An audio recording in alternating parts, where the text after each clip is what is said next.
Hoy nos corresponde la primera carta del apóstol Pedro, que hace referencia a los sufrimientos en el reino. Primera de Pedro, y con todo este tema del reino, hay muchísimas cosas que implica ser ciudadanos del reino, de que el Señor nos haya trasladado de ese reino de tinieblas al reino de su amado Hijo Jesucristo. Yo los invito a que leamos Mateo capítulo 16, versículo 24.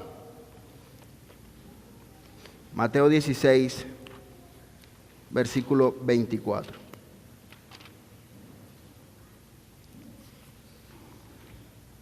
Dice así la palabra del Señor. Entonces Jesús dijo a sus discípulos: si alguien quiere venir en pos de mí, niéguese a sí mismo, tome su cruz y que me siga. Estas fueron las palabras de nuestro Señor Jesucristo hacia la multitud, hacia sus discípulos. Y a pesar de que nosotros queramos hoy tomar el término de la cruz, hoy en día como algo romántico, ¿sí? De que el collar, que los aretes con la cruz, que el tatuaje, incluso gente que no es creyente, inconversa, utiliza ese símbolo, pero para los discípulos o los creyentes de esa época, obviamente tenía otra implicación. Entonces, fíjense la manera en cómo el Señor Jesucristo quería atraer, o yo no sé si quería atraer o quería enviar un mensaje claro a los creyentes de lo que significaba seguirle a Él. Obviamente la cruz a la que Jesús invitaba a llevar a los discípulos, además no era en sí un símbolo espiritual como tal, sino que la cruz en esos tiempos era claro y era muy familiar el término, el concepto para los discípulos. La cruz implicaba sufrimiento. La cruz implicaba muerte, implicaba derramar sangre. Entonces, en este versículo lo que Jesús está alertando, llamando la atención a sus discípulos, a sus seguidores, era a una verdad fundamental en la vida del creyente, y es que concretamente lo que implica ser creyente es el sufrimiento. Y yo me acuerdo que en mis primeros años como creyente, y ustedes van a entender un poco el tema, uno se da cuenta que uno busca más del Señor, busca más de su presencia, ¿cuando qué? Cuando sufre.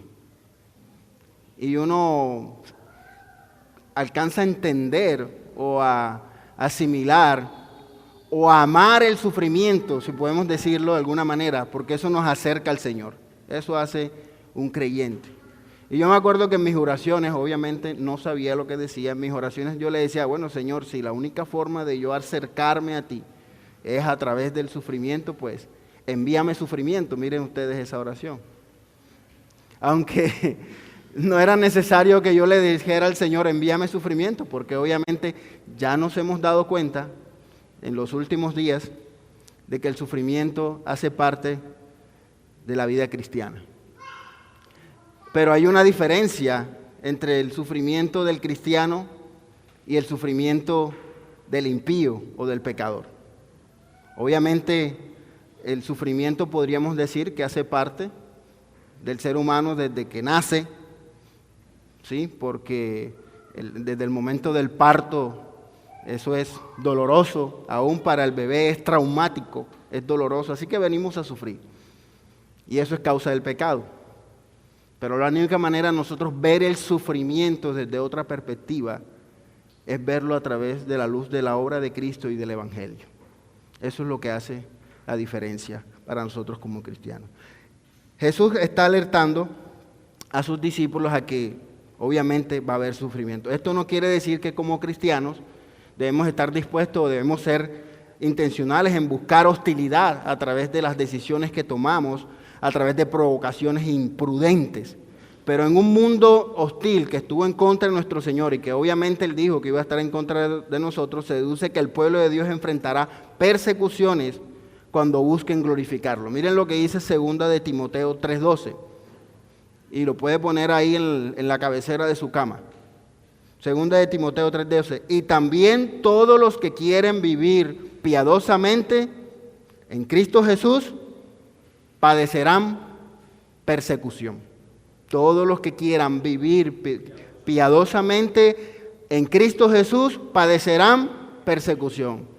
Hay una motivación, hay una causa y hay un efecto. La santidad va de la mano con la persecución y el sufrimiento. En palabras de Pablo, que obviamente tenía mucha experiencia y hace referencia en sus cartas hacia el sufrimiento de los santos, lo que concluye el apóstol Pablo también es que si nosotros nos esforzamos por llevar una vida piadosa, entonces ellos también describirán nuestra manera de vivir. Si nos esforzamos por llevar una vida piadosa, esto nos llevará a describir en realidad que estamos viviendo para la gloria del Señor. Entonces la pregunta que nos debemos hacer es, ¿por qué sufren los cristianos y por qué deben responder los cristianos? ¿Y cómo deben los cristianos responder al sufrimiento? Ya dijimos, obviamente, que es obvio que sufrimos, es obvio que padecemos persecuciones de todo tipo. Entonces, para responder a estas preguntas, el apóstol Pablo nos explica en esta carta para qué sirve y qué se supone que debemos hacer o cómo debemos actuar nosotros en medio del sufrimiento. Ese es el tema que va a tratar el apóstol Pablo, ¿verdad? Gracias, hermano. Pedro. Ajá, ok. Y aquí tengo Pedro. Primera de Pedro entonces nos habla del sufrimiento. ¿Por qué ocurre el sufrimiento? ¿Para qué sirve y qué se supone que debemos hacer cuando el sufrimiento? ¿Por qué ocurre? ¿Por qué sufrimos? ¿Para qué sirve el sufrimiento en el creyente? Sí, porque ya establecimos que si hay algo que tenemos en común, todo ser humano es el pecado, con él el sufrimiento, pero el que se arrepiente ya tiene que ver o el sufrimiento para él tiene otro propósito. Vamos a ver algo acerca del autor, que obviamente la misma carta en el versículo 1 dice que el autor de esta carta se identifica como el apóstol Pedro, apóstol de Jesucristo. Y él dice, testigo, que es testigo en el versículo 1 del capítulo 5, dice que él es testigo de los padecimientos de Cristo. Entonces estamos hablando aquí de un hombre algo experimentado, que vivió de cerca los padecimientos. Obviamente mientras él estuvo con el Señor, veía desde otra perspectiva esos sufrimientos. Acuérdense que él se opuso en algún momento a que Cristo fuera a la cruz, porque no entendía que ese era el camino. Los ecos de las enseñanzas y las obras que hace referencia Pedro en su carta nos dan a entender, los ecos y las enseñanzas de Jesús que hace referencia el apóstol Pedro en su carta, nos hacen corroborar o confirmar que el autor sí es él, el que fue su apóstol, el que fue Jesucristo. Así como los paralelos que presenta entre los escritos, entre la carta y los discursos de Pedro en Hechos capítulo 4.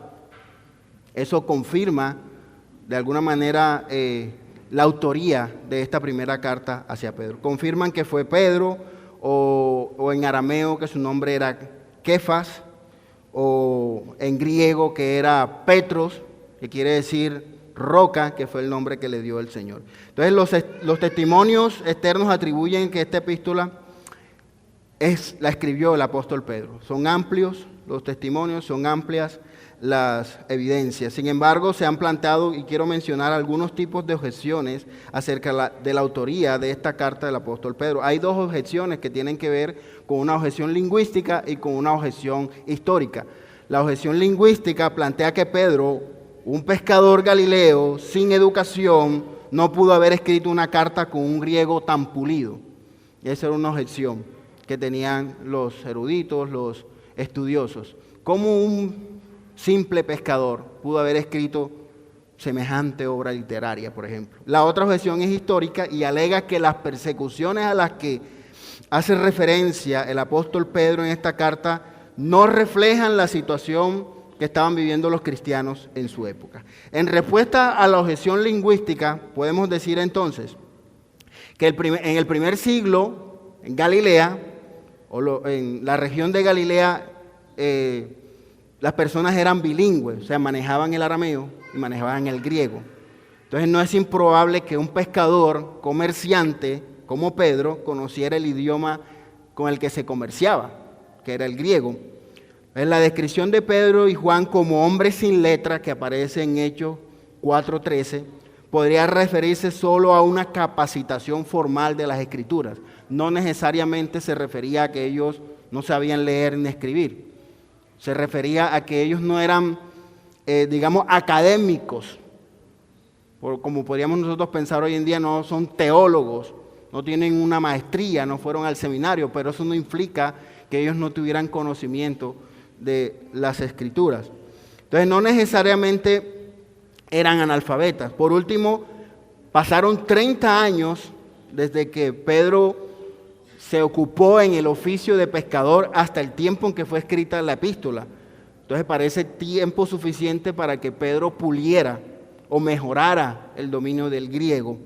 Entonces, en respuesta a la objeción histórica, esa fue la respuesta a la objeción lingüística, los sufrimientos a los que Pedro alude podrían ser algún tipo de hostigamiento local o esporádico, lo cual era una experiencia común de los cristianos de la iglesia primitiva, así también como la persecución oficial en los días de Nerón en el 64 después de Cristo. Entonces no necesariamente estábamos hablando de una época a lo que hace referencia Pedro a las persecuciones, al sufrimiento, no hace referencia exactamente a una persecución bien terrible que era la que iba a pasar algunos años después, pero sí habla generalmente de los padecimientos y los sufrimientos que acompañan al creyente. Acerca de la fecha y lugar de la carta, dice Pedro en el capítulo 5, versículo 13, que él estaba en Babilonia cuando escribió esta carta. Y las evidencias favorecen a que él se refería a Roma. Entonces se sabe que Marcos, que había estado con Pedro cuando escribió la carta, lo vemos ahí en el capítulo 5, versículo 13, había estado con Pablo en Roma. Y Apocalipsis también se refiere con frecuencia a Roma como Babilonia. Entonces en los tiempos de Pedro, Roma era el poder pagano que gobernaba en Asia Menor, que es lo que actualmente hoy conocemos como Turquía, donde vivían los expatriados esperando la herencia del cielo. Así como los tiempos de Jeremías y Daniel, la Babilonia pagana había conquistado Judá y llevó a los cautivos lejos de la tierra prometida. Entonces esta referencia de Roma como Babilonia ha sido aceptada de manera general en el primer siglo. Entonces el lugar vimos que es Roma y la fecha en la que se escribe está alrededor del 60 y el 68 después de Cristo. Entonces hay testimonio uniforme de que la iglesia primitiva confirma de que Pablo estuvo en Roma al final de su vida, donde al final fue crucificado boca abajo, como cuenta la historia, ¿sí? Con la cabeza hacia abajo en el segundo siglo, en el 68 después de Cristo. Ok, entonces el sufrir por el reino es exactamente lo que estaba haciendo la audiencia de Pedro, a pesar de que no estamos hablando en sí de esa persecución terrible que se avecinaba por manos de Nerón y las continuas referencias a las que hace Pedro en la carta se refiere más bien a esos padecimientos, esas persecuciones, se refiere a insultos, a calumnias, a lenguaje malicioso. Son problemas a los que Pablo se refiere como pruebas de fuego. Entonces la audiencia a la que el apóstol Pedro escribe está enfrentando sufrimiento, está enfrentando abusos, tal vez por su devoción a Cristo, por su dedicación a la obra del Señor. Pedro escribe la carta en este tipo de audiencias siendo muy claro de que ese aguijón de sufrimiento es algo común en la vida del creyente. Entonces el propósito al final que podemos definir por el cual el apóstol Pedro escribe esta carta Claramente tiene la intención de animar a los creyentes que están sufriendo por Cristo. Animarlos. Línea tras línea, Él reconforta y anima la fe y da consuelo a los hermanos que están sufriendo. Vamos a ver lo que dice Primera de Pedro, versículos 3 al 6. Dice: bendito el Dios y Padre de nuestro Señor Jesucristo, que según su grande misericordia nos hizo renacer por una esperanza viva, por la resurrección de Jesucristo de los muertos, para una herencia incorruptible, incontaminada e inmarcesible, reservada en los cielos para nosotros que sois guardados por el poder de Dios mediante la fe, para alcanzar la salvación que está preparada para ser manifestada en el tiempo postrero, en lo cual vosotros os alegráis, aunque ahora por un poco de tiempo, si es necesario, tengáis que ser afligidos en diversas pruebas. Entonces, el optimismo de Pedro, al escribir esta carta, parece algo irónico en medio del sufrimiento, dadas las circunstancias.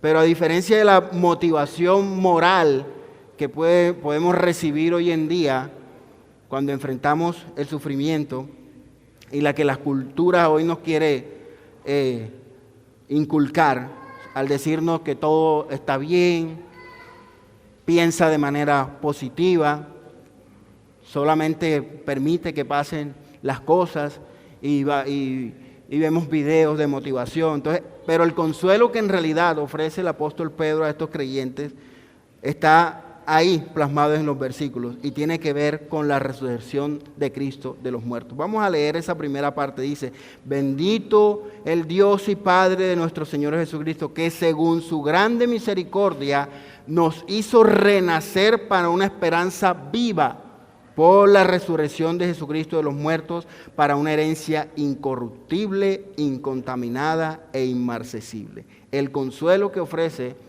el apóstol Pedro a estos creyentes que estaban sufriendo es la resurrección de Cristo como la prueba de que los sufrimientos en el cristiano, así como los sufrimientos de Cristo, terminaría en gloria para el creyente. La herencia que tenemos en Cristo nos ayuda a poner nuestros sufrimientos en este mundo en una perspectiva diferente, pero necesaria para nosotros. De hecho, la luz de las riquezas que tenemos en Cristo y de las que gozamos por toda la eternidad, estas vidas y sus dificultades padecemos en ellas por un poco de tiempo, es lo que dice el apóstol Pedro. Es necesario que seamos afligidos por diversas pruebas, aunque sea por un poco de tiempo, porque lo que espera el cristiano es consuelo eterno.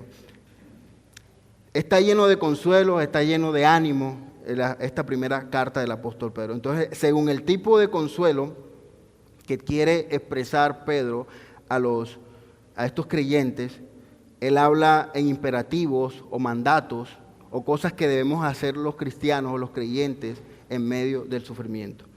Cualquiera de nosotros que ha tomado curso de conducción, sea de motocicleta, o sea de carro, los enseñan a cambiar una llanta, ¿sí? Cosas como esas, ¿no? Bueno, algunos sí, creo que hoy dice diseña que no.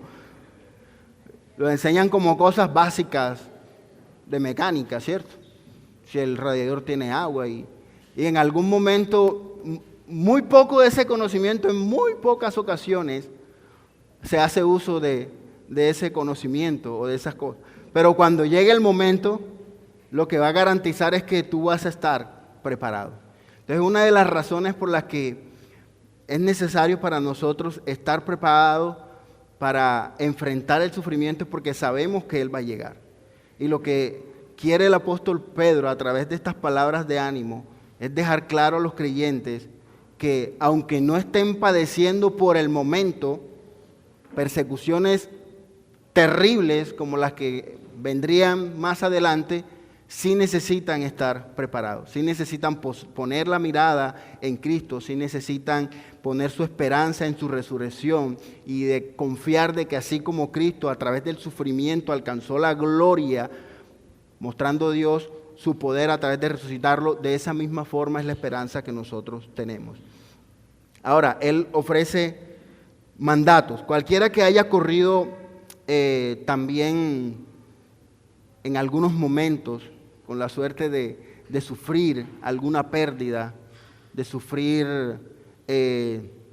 alguna desgracia y se ha aferrado al Señor, sabe que el Señor es lo único que nos puede sostener en sufrimientos tan terribles, cuando nosotros solamente ponemos la mirada en el Señor. Ahora, el otro tipo de consuelo que ofrece el apóstol Pedro a estos creyentes tiene que ver en la manera en cómo nosotros debemos enfrentar o debemos soportar el sufrimiento.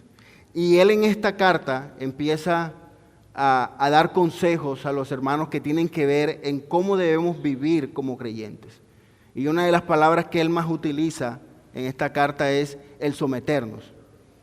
El que las esposas se sometan a sus esposos, que nosotros debemos someternos a toda autoridad, que los hijos se sometan a sus padres, que los esclavos sepan someterse a sus amos. Entonces es una palabra clave en el mensaje que quiere Pedro enviar a estos creyentes, que aún a pesar de los sufrimientos, del hostigamiento, de los padecimientos, nosotros como creyentes tenemos la obligación de mostrar que somos diferentes ante un mundo que es hostil, que no respondemos con insultos, que no respondemos con maldición cuando somos insultados y cuando somos maldecidos, sino que respondemos con amor, con paciencia y con servicio.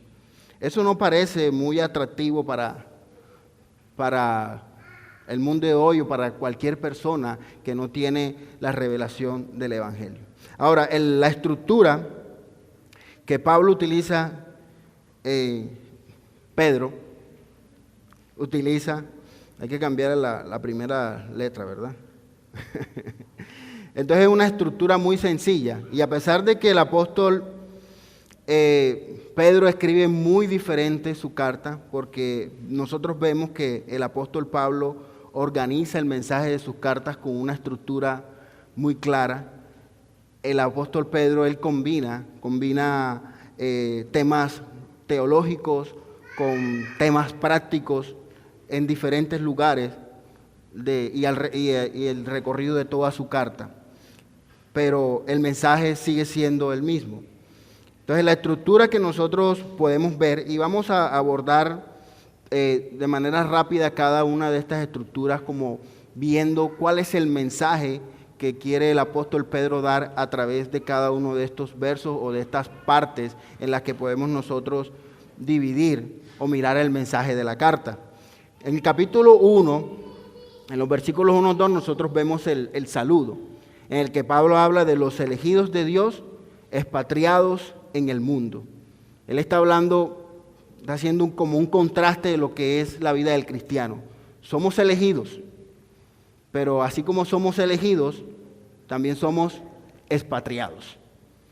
Eso es los primeros versículos, y el versículo clave para esa primera parte es precisamente el versículo 1, a los expatriados de la dispersión. El segundo bloque o la segunda parte, para tener ubicado el mensaje de la carta, está desde el verso 3 del capítulo 1 hasta el verso 10 del capítulo 2. Y el apóstol Pedro en esta carta habla del alto privilegio y el llamado de ser elegidos y expatriados.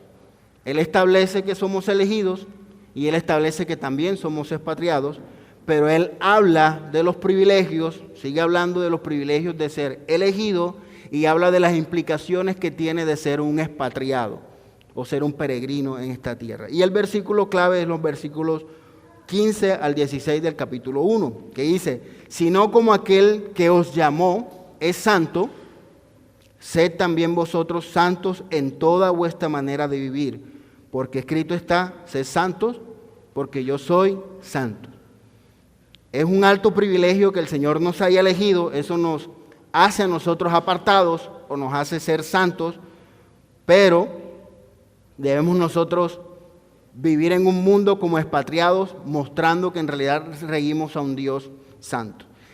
La tercera parte va desde el capítulo 2, versículo 11, hasta el capítulo 4, versículo 11.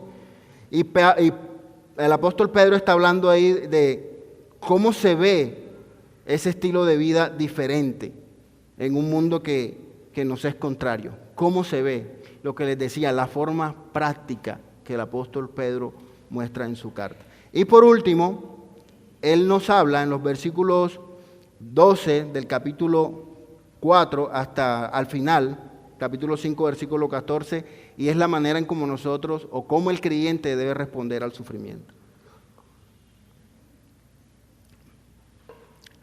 Y en todo el tema de la carta, Cristo se presenta como el único e intachable Salvador que rescata a su pueblo del sufrimiento eterno que merecía. En todo el mensaje de la carta, ese es el mensaje que el apóstol Pedro quiere dar. Cristo es el único Salvador que nos rescata del sufrimiento que al final en realidad nosotros merecíamos. Es por eso que para el creyente el sufrimiento es diferente, porque confiamos en que tenemos un Salvador que sufrió por nosotros y que para nosotros, si hemos confiado en Él, el sufrimiento jamás, nunca va a ser en vano. Y la experiencia gloriosa y eterna es que el sufrimiento va a terminar. No se les olvide eso, hermanos. También se presenta como un ejemplo de cómo el pueblo de Dios debe enfrentar el sufrimiento. Entonces, si quisiéramos definir el tema general de la carta, ya hemos estado estableciendo que la carta se escribe con el propósito de dar ánimo a unos hermanos que estaban sufriendo. Entonces, como elegidos de Dios, tenemos el privilegio de participar en los padecimientos de Cristo, lo que nos hace herederos del reino eterno de Cristo. Es claro entonces que vamos a sufrir, es claro que somos unos privilegiados porque hemos sido escogidos, pero con ello implica que vamos a sufrir, pero con ello implica que también vamos a ser herederos del reino, del Cristo que nosotros hemos creído. Ahora, el tema general entonces en la primera parte es, Pablo comienza describiendo a los cristianos de dos maneras, ya lo habíamos dicho, como expatriados y también como elegidos. El pueblo elegido de Dios, sus representantes en el mundo. Somos los representantes de Cristo, somos los representantes de Dios, de su santidad, cuando podemos reflejar en nuestra manera de vivir eso. Entonces, esta unión que los cristianos son elegidos y son expatriados, ayuda a que en la carta se organicen los mandatos y en los estímulos que Pedro quiere dar a los hermanos. Primero se enfocará en lo que significa ser elegidos y después se enfocará en lo que significa ser expatriados. Y de ahí pasa al segundo bloque, que está en los versículos 3 del capítulo 1 hasta el capítulo 2, versículo 10. Entonces se salta a los beneficios y demandas de ser elegidos de Dios y ser elegidos como el pueblo de Dios. Entonces el enfoque en esta sección hasta el versículo 10, Pedro nos recuerda la esperanza y la herencia que tenemos en Cristo. Cuando nosotros leemos los versículos 10 y 12 del capítulo 2 de 1 de Pedro, vamos a leerlo, versículos 10 y 12 del capítulo 2.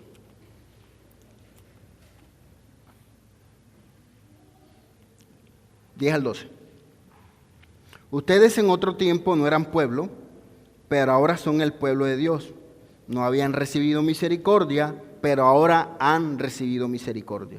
Amados, les ruego como extranjeros y peregrinos que se abstengan de las pasiones carnales que combaten contra el alma.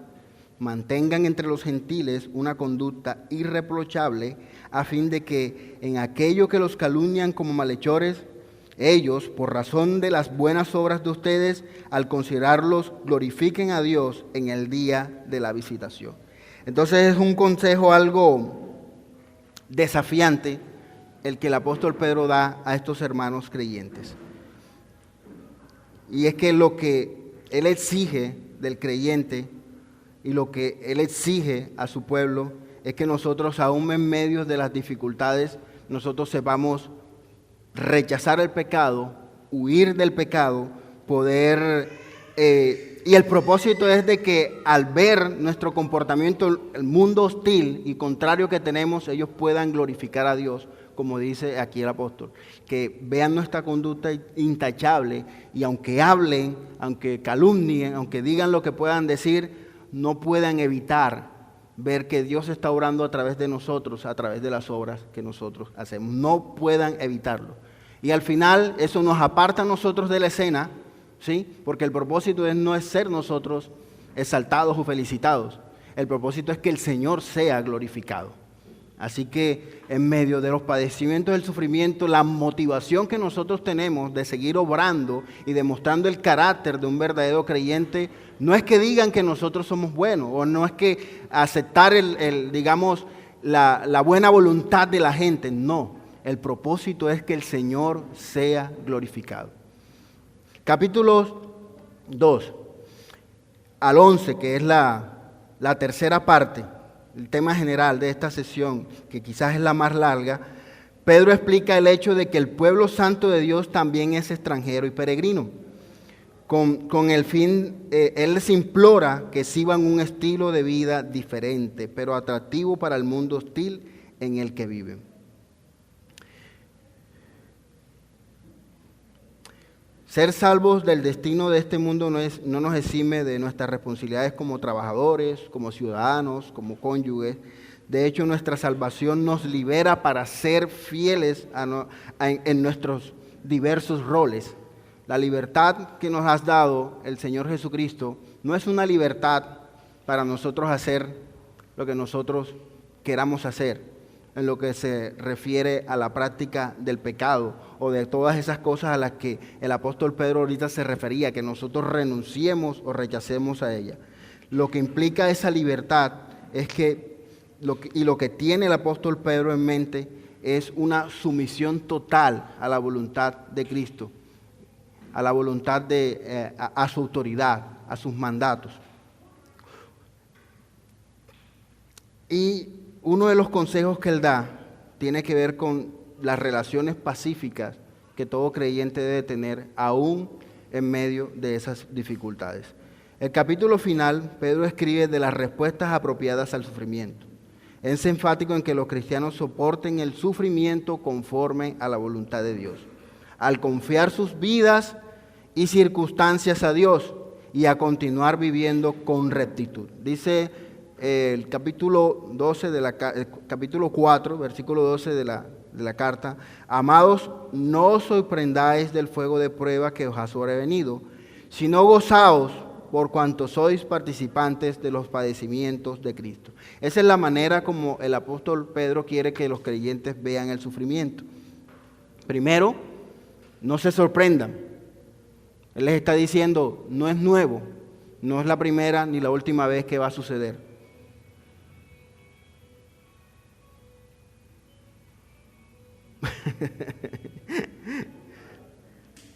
Y ahora, lo otro que hay es que reconocer que el sufrimiento vendrá, y dice Pablo, sino gozaos por cuanto sois participantes de los padecimientos de Cristo. ¿Se acuerdan del apóstol Pedro y lo mencionamos, de este otro hermano que estuvo él en prisión con él? Ellos sufrieron padecimientos, hostigamientos por la clase religiosa, los amenazaron 2 veces, y en la segunda ocasión ellos los amenazan diciéndole que no sigan hablando porque estaban trastornando al pueblo, y al final los azotan y ellos salen contentos y salen felices porque habían sido tenidos por dignos de padecer como Cristo padeció. El capítulo 5 entonces hace un llamado también a los líderes de la iglesia para que cuiden el rebaño por las razones correctas, y a los miembros de la iglesia, especialmente a los jóvenes, para que se sujeten a sus supervisores. Y entonces la carta termina cuando Pedro le pide a la audiencia una vez más que se mantengan firmes. Ese es el tema general de Pedro a los hermanos, que se mantengan firmes. Generalmente entonces la carta nos dice que el tema es la persecución, y nuestra confianza es la esperanza viva y la herencia que tenemos en Cristo. Pero ¿cuál es el objetivo? ¿Para qué nosotros debemos poner nuestra confianza en el Señor? No es simplemente para sobrevivir a la persecución, ¿qué dijimos? Sino para convertirla en un testimonio de la gloria de Dios y la gloria de Cristo. No solamente sufrir por sufrir, no solamente es pensar que nosotros, obviamente el sufrimiento nos prepara para el reino venidero. No solamente se trata de nosotros, aunque moldea nuestro carácter el sufrimiento, también quiere decir que la manera en cómo nosotros vivamos el sufrimiento, cómo lo asimilemos, a través de lo que mostremos como creyentes en nuestra manera de vivir, eso va a traer gloria al Señor.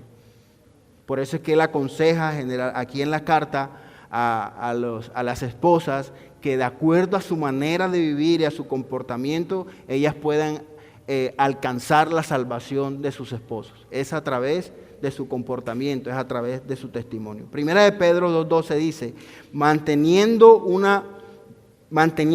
buena vuestra manera de vivir entre los gentiles, para que en lo que murmuran de vosotros como malhechores, glorifiquen a Dios en el día de la visitación. Vamos a ver algunos temas generales de la carta. Ya sabemos que son hermanos que están sufriendo, que necesitan ánimo, pero no está hablando precisamente de sufrimientos de personas que han hecho algo malo. No está hablando de ese tipo de sufrimiento. Ya vimos que quizás no se trataba en este punto de la historia de la iglesia de persecuciones, todavía no había empezado esa persecución hostil que iba a suceder por allá en el 68 con Nerón en esos años. Esta carta no está escrita para ladrones, no está escrita para dar ánimo o esperanza a personas que viven y practican el pecado, ofreciéndoles consejos acerca de cómo soportar una sentencia en prisión, por ejemplo. No está precisamente escrita para ellos. Primera de Pedro 2:20 dice, pues qué gloria es si pecando sois abofeteados y lo soportáis, mas si haciendo lo bueno sufrís y lo soportáis, esto ciertamente es aprobado delante de Dios.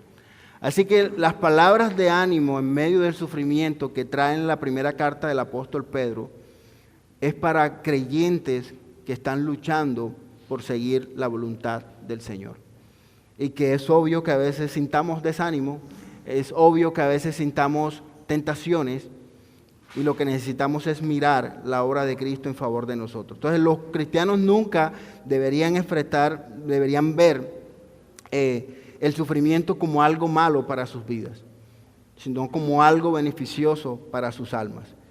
Entonces ya sabemos que no es un sufrimiento que tiene que ver con que perdimos algo en una catástrofe natural, aunque en las Escrituras obviamente podemos encontrar aliento para cada una de las situaciones de sufrimiento que como cristianos podemos padecer.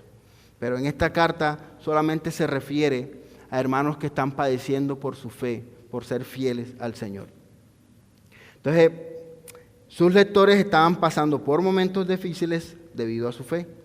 Anteriormente estas personas habían sido aceptadas por todos como buenas personas, ahora se han convertido en cristianos perseguidos y que estaban sufriendo diversas pruebas.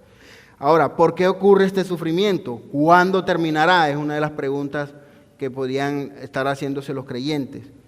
¿Qué podemos hacer mientras soportamos este sufrimiento? Y estas son algunas de las preguntas que el apóstol Pedro le da a estos hermanos. ¿Por qué ocurre el sufrimiento? Entonces, lo que nos lleva el apóstol Pedro es a relacionar ese sufrimiento con los padecimientos de Cristo. Ese es lo primero que el apóstol Pedro quiere llevar a ver y a donde quiere dirigir la mirada, el corazón y la confianza de los creyentes. ¿Por qué ocurre el sufrimiento? Viene con el llamado a nosotros ser parte del cuerpo de Cristo, que implica que nosotros también vamos a padecer igual que Cristo padeció. Entonces está relacionado el sufrimiento con la santidad y está relacionado con el sufrimiento. ¿Se acuerdan? Apartados, escogidos y expatriados. Eso es lo que somos. Apartados, somos santos, el Señor nos llama a ser santos, pero esa santidad implica también que hay un sufrimiento. Ahora, ¿cómo respondemos o cuándo terminará? Es otro de los temas de los que habla Pedro, o cómo podemos soportarlo. Entonces, al examinar el tema de Pedro, da una respuesta correcta y concreta a cómo podemos manejar los creyentes los sufrimientos. Deja claro entonces que sufren porque Dios es el creador, Él es el soberano, nos ha elegido para ser un pueblo especial. Versículo 1 dice nuevamente que somos expatriados en este mundo, que somos elegidos, hay una causa y un efecto. Como elegidos de Dios somos llamados para ser santos, para ser apartados. Más vosotros sois linaje escogido, dice el capítulo 2, real sacerdocio, nación santa, pueblo adquirido por Dios, para que anunciéis las virtudes de aquel que os ha llamado de las tinieblas a su luz admirable. Vosotros que en otro tiempo no erais pueblo, pero que ahora sois pueblo de Dios, que en otro tiempo no habíais alcanzado misericordia, pero ahora habéis alcanzado misericordia.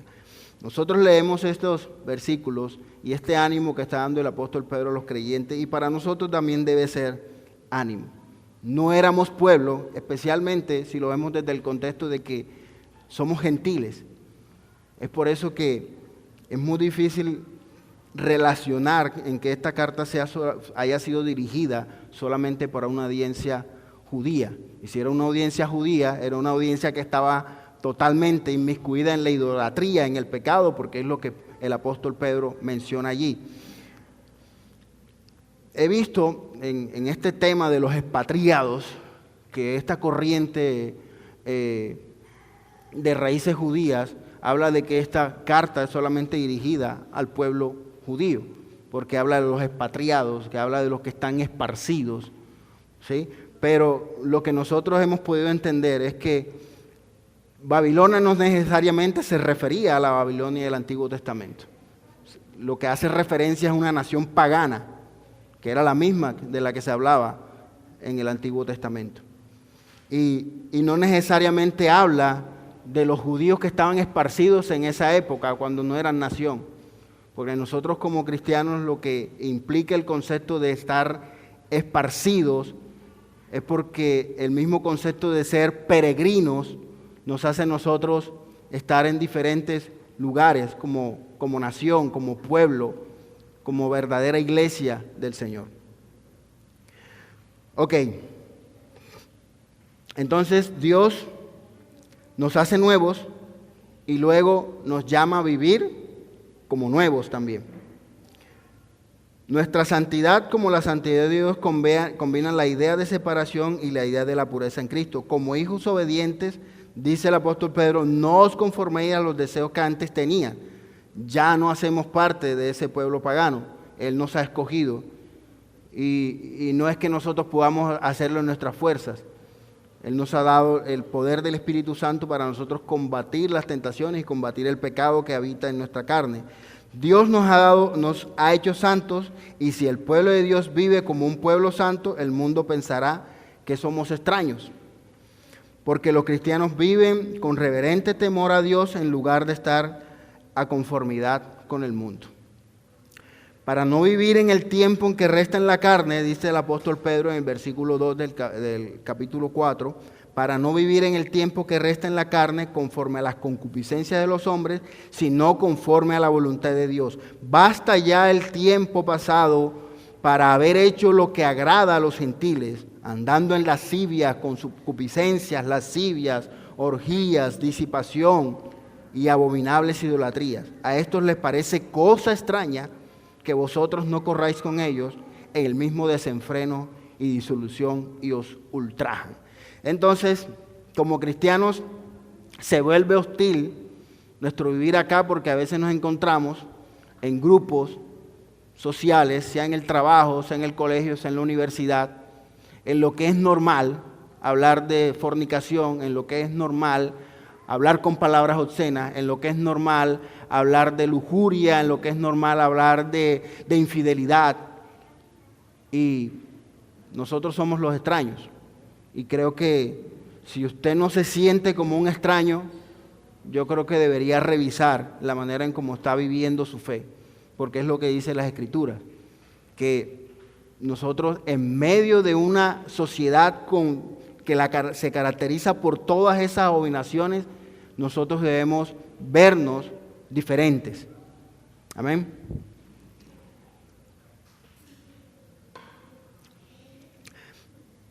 La relación de los sufrimientos del cristiano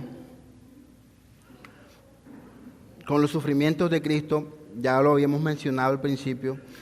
La carta del apóstol Pedro está llena de referencias al sufrimiento de Cristo, a su sangre, a su rechazo y a su muerte.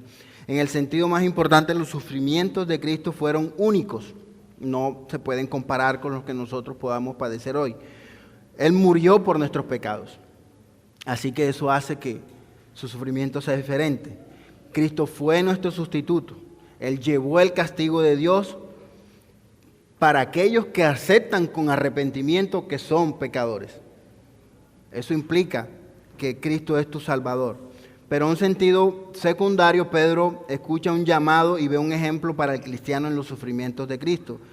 Entonces presenta un modelo en que los cristianos debemos hacer medida en medio de cuando nosotros nos arrepentimos. Debe obviamente reflejarse en un cambio de vida que se evidencia que nosotros luchamos con el pecado, y la lucha con el pecado muchas veces, o la mayoría de veces, o siempre, trae sufrimiento para nosotros. Primera de Pedro 2, 20-21, el apóstol Pedro dice: pues qué gloria es, ya habíamos mencionado este versículo, si pecando sois abofeteados y lo soportáis, mas si haciendo lo bueno sufrís y lo soportáis, esto ciertamente es probado delante de Dios. Entonces, para esto fuimos nosotros llamados, porque también Cristo padeció por nosotros. Entonces, nosotros ahora, para reflejar que somos sus seguidores, una de las marcas que somos sus discípulos es ese mismo sufrimiento. Aunque ya establecimos que no es el mismo sufrimiento que Cristo padeció, porque Él murió por nuestros pecados. Hoy nosotros entendemos que el sufrimiento hace parte de la vida, está relacionado muchas veces con el pecado, pero el sufrimiento para el cristiano implica que él está siendo preparado para una herencia mejor. Por último, el apóstol Pedro habla de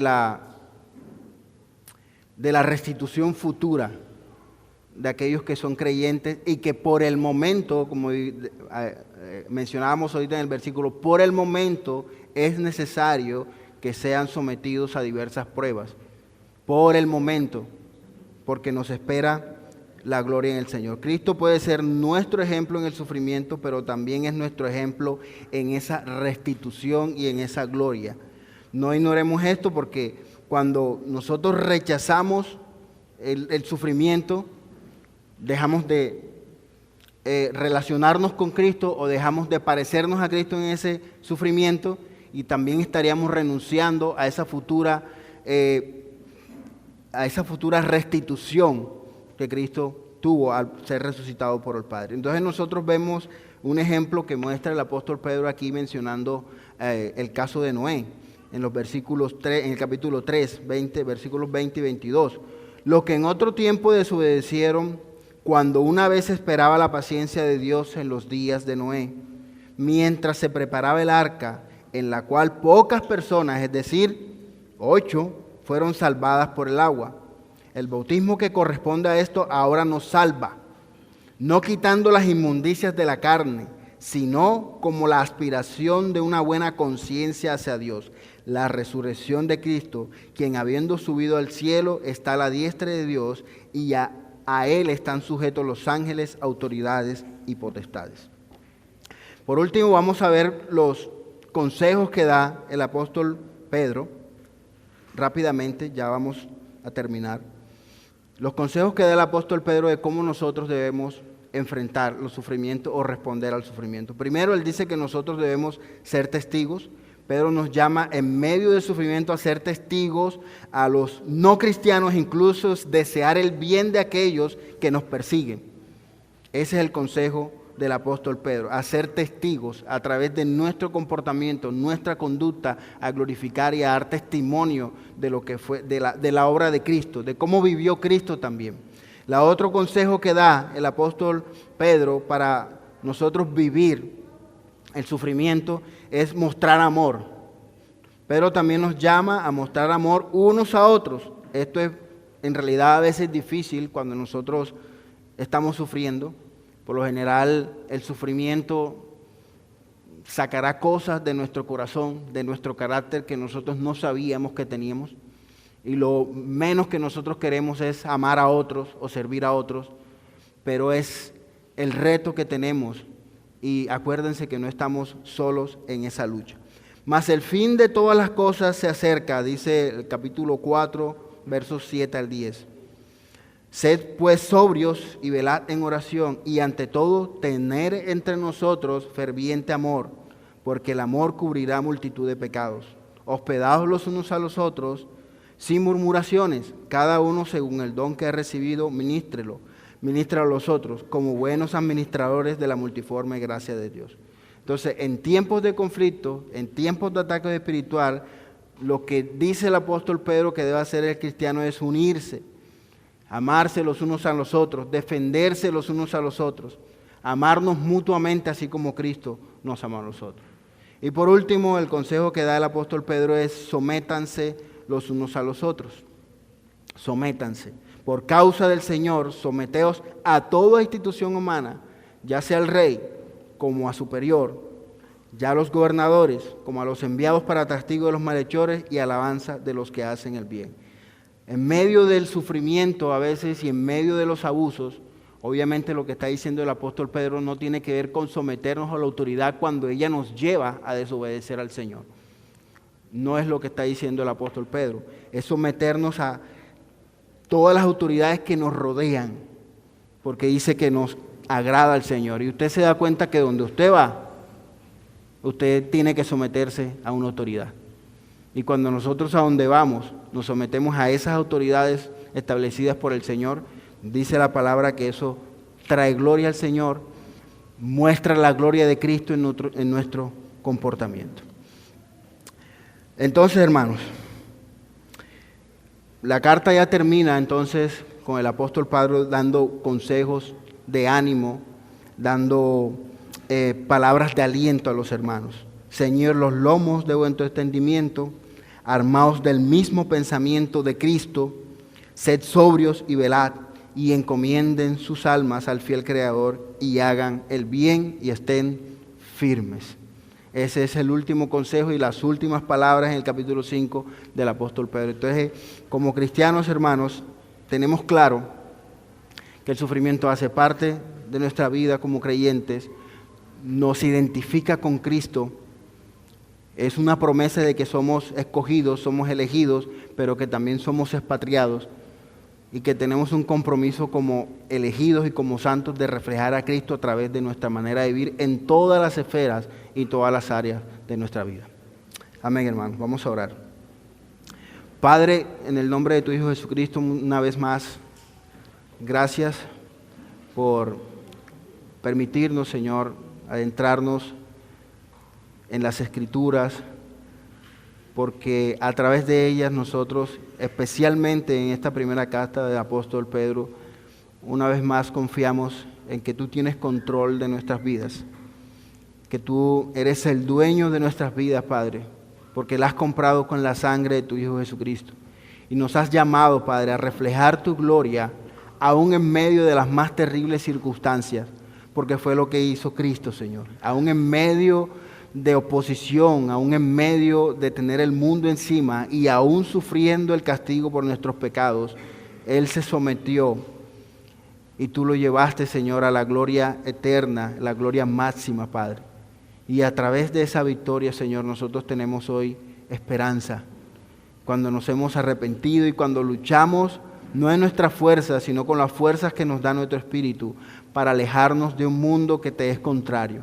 Así que te rogamos, Señor, ayúdanos a reflejar a Cristo, Padre, en todas las esferas, pero también en todas las circunstancias de nuestra vida. En el nombre de Jesús, amén.